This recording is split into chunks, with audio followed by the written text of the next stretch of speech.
We are back with another video. Before we get into the video, like, comment, and subscribe to the channel.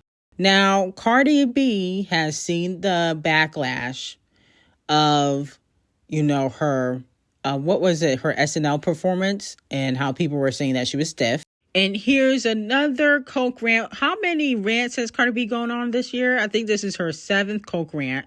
Not too bad.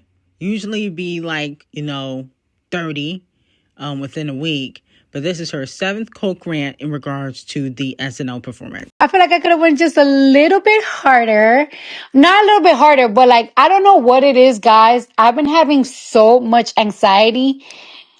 And I've been getting so much, and it's not anxiety. I don't know if it's anxiety. I don't know if it's like nervous system or whatever the fuck. I need like to find something that's gonna like relax me, because like I be so tense nowadays, and like I just know that I'm like way much more looser.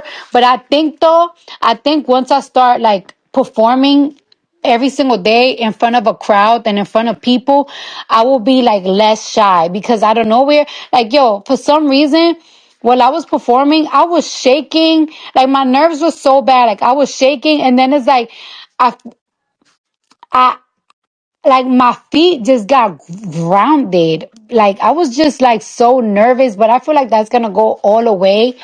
Once I start performing again more often than I used to.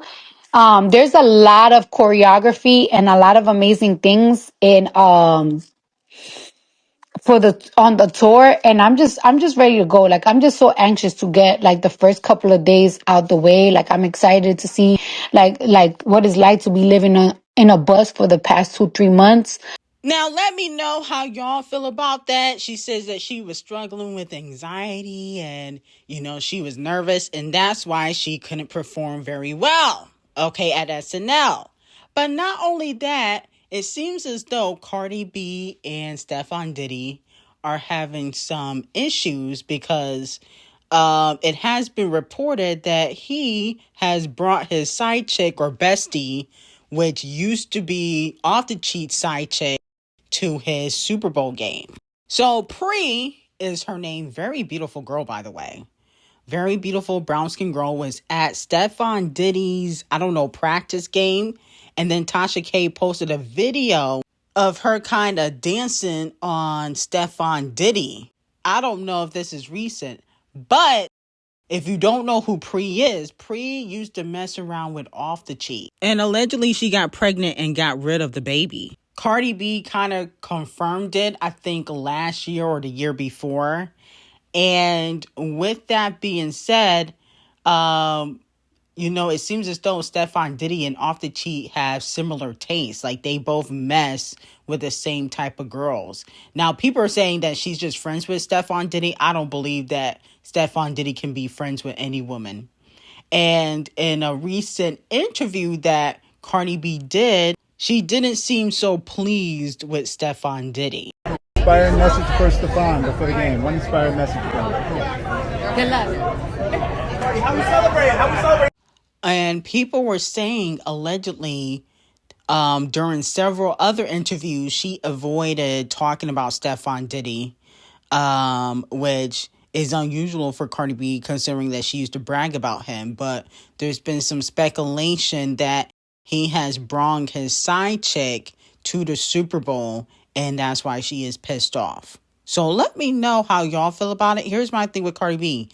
I mean, he showed you time and time again that he was going to be worse than Off the Cheat. You should have stayed with Off the Cheat, because he fucking the same girls that Off the Cheat was fucking. I mean, it just don't make sense. Pre was Off the Cheat side chick. Now she's Stefon Diddy's side chick. And people say, oh, they're friends. I don't think that man can be friends with no damn woman. Now, moving on from that, as we know, there's been speculation that a lawsuit will be coming for Nicki Minaj by the Carters. But now, fans want Nicki Minaj to suffer even more. A fan said, my dream is that Roc Nation buys Nicki Minaj's entire music catalog and deletes it from every platform so that the world can finally forget she exists, okay? So let me know how y'all feel about it. Here's my thing. I don't think Universal is going to allow Camel Face to buy Nicki Minaj's catalog since they already own it. She owns her 360 rights and publishing, right? But she does not own her masters. So, I don't think Universal is going to allow that. And then I don't think Nicki going to be happy about that, considering she did say she's trying to renegotiate her contract. And that's probably for more ownership for her music. Now, in regards to the Carters, can I see them trying to pull something like this? I don't think so. And the reason why I don't think that they're going to do that is because if they even try, Nicki's going to air them out. Okay? Nicki's not keeping anything in closed doors or behind the scenes. She's going to air them out. So I don't think that they're going to even try to do that. I think, maybe somebody that works with Devil Nation would try to buy it. But other than that, I don't think Camel Face would buy it himself. Okay, I think, people maybe in close ties to the Carters would do something like that. But, hopefully that doesn't happen. I'm like, damn, y'all want Nicki really to go off, huh? Imagine if they do something like that, Nicki's going to go AWOL, okay? She's going to be pissed. She's trying to renegotiate her contract, and then here comes Camel Face buying her masters. This is going to be worse than when Scooter Braun bought the Chart Obsessed Racist masters. This is going to be worse than that, okay? So we do not need the extra drama. Stop it. Now, moving on from that, Gorilla Glue's sister believes that she could possibly get sacrificed. Okay, let's take a listen. She probably gonna sacrifice me. Look this way, bitch. I told you don't go live. I told you not to do this shit neither, but shit, you probably already is sacrificing. Wow. Let me know if you guys believe GloRilla would do something like that. Here's my thing. Well, you did it to yourself. You dragged Gorilla Glue publicly, did a TMZ interview crying about $2,500. I mean, it's giving brokey, in my opinion. So, to be quite honest, I wouldn't be shocked if you do get offed. No shade, because at the end of the day, you're a liability now. You begging for money, you airing out her business, you doing lives, you doing interviews, you doing too much. That's what you do. All this time, you could have been looking for a better job. All the interviews you've been doing and probably not getting paid for it, all the Instagram lives you've been doing, you probably could have looked for another job. You need to go to Indeed and look for a new job and get that $2,500. Even though Tori already gave it to you, you need to stop begging for money. I don't want to see you begging no more, okay? Now, moving on from that, there has been some speculation that Beyoncé is preggers. A fan says, so Hive be making baby shower meatballs. And a lot of people was like, who the F is pregnant? And a lot of people are saying that is Queen B. Okay? Let me know how y'all feel about it. Here, Camel Face trying to distract the public from the Blankstein files. Okay? Listen, Queen B needs to drop Act 3. We don't have time for these type of distractions, Camel Face. I know you under hot water right now, but Beyonce pregnancy would definitely break the internet. Let's not act like it wouldn't. It would definitely break the fucking internet. But don't try to distract us from the Blankstein files, because I don't really believe that people really care. Okay? I mean, look who's president. So in my opinion, I feel like Act 3 needs to come out first. After Act 3, y'all could do whatever y'all want. Okay? But we need Act 3 first. Now, moving on from that, Champagne Thickums seemingly takes shots at, I don't know if it's ASAP the colorist or Kendrick Lamar. It seems like it's multiple people. That's why I'm saying that. Another song has leaked, and this is what he had to say. Oh, they saw me dead in their imagination. Fuck them. I thank God for this voice accurate. Me on the ones, they had to latch onto each other just to try to drag me down. Who really runs the game? I guess you can't say that out loud. The real numbers and views, I guess you can't say that out. So the shots are, they saw me dead in their imagination. F them. They had to latch onto each other just to try to drag me down. Who really runs the game? I guess you can't say that out loud. The real numbers and views, I guess you can't say that out loud. Okay? So, clearly those could be shots at, Kendrick, ASAP, Metro, Future, The Weeknd, whoever teamed up during the time where Champagne Thickums was going at like 12 different people, but the biggest fight was Kendrick. Now, in my opinion, the bars are there. The bars are there. I don't like the beat though. The bars are there, but I don't really care about this beat. And I like Champagne Thickums, but I just don't like the monotone voice all the time. You know what I'm saying? For the way he be spitting, I need a little bit more energy. I feel like he don't have enough energy sometimes. So I think the beat needs to change. And I feel like he needs a little bit more energy when he's speaking, okay? But the bars are there. The bars are definitely there.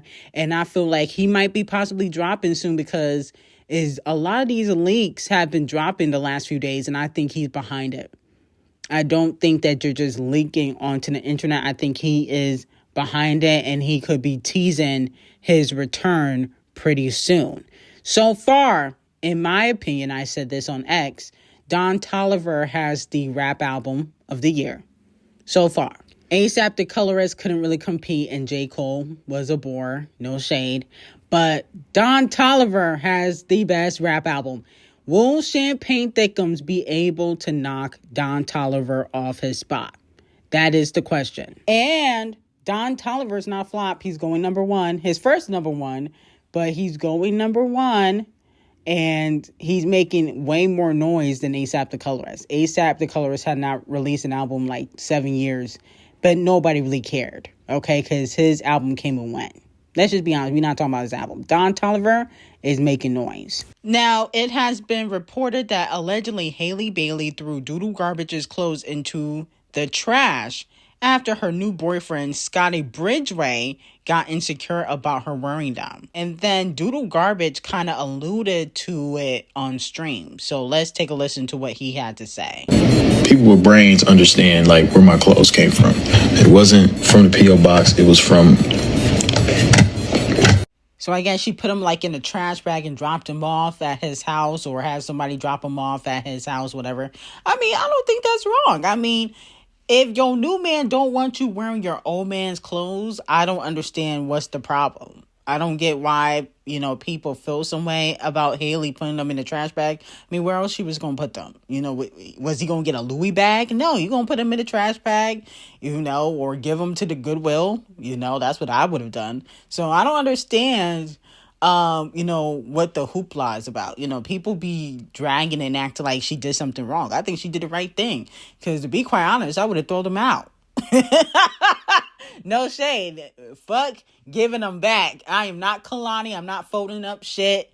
Throwing them shits out. That's where it's going into the trash. Not the trash bag. Is going into the trash. Now, moving on from that, J. Cole's The Fall Off earned 35 million streams its opening day on Palify. It's the second biggest debut of 2026 on the platform. Let me know if this is a bop or flop for you guys. I think that that's a good for J. Cole. 35 million. I'm sure he's done more in the past, but I feel like for where J. Cole is now, 35 million is not necessarily a flop. Okay, even though I didn't particularly like this album, but it's for a certain demographic, and it possibly could get a Grammy nomination. I can see this album definitely getting a Grammy nomination. Now, people are kind of clowning him because GNX did 44 million in 7 hours, not even in the first full day. It did 44 million in 7 hours, and then Mr. Morale and the Big Steppers did 100 milli within the first day on Palify. Okay, that album came out in 2022. So a lot of people are kind of clowning J. Cole, but I feel like J. Cole never was selling as much as Kendrick and Champagne Thickums. He never was that. He's more of a lyrical artist. He's not necessarily an artist that always puts up numbers. So I don't know why people acting like he all of a sudden would just go straight to number one and, get a top 10 hit. Like, he's never been that artist all the time. He's done it, but it hasn't always been consistently. So I feel like 35 million is good for J. Cole. I don't know why people are complaining. But anyway, I got some very hot tea on Patreon. Link would be in the description. And I hope you guys have a great day.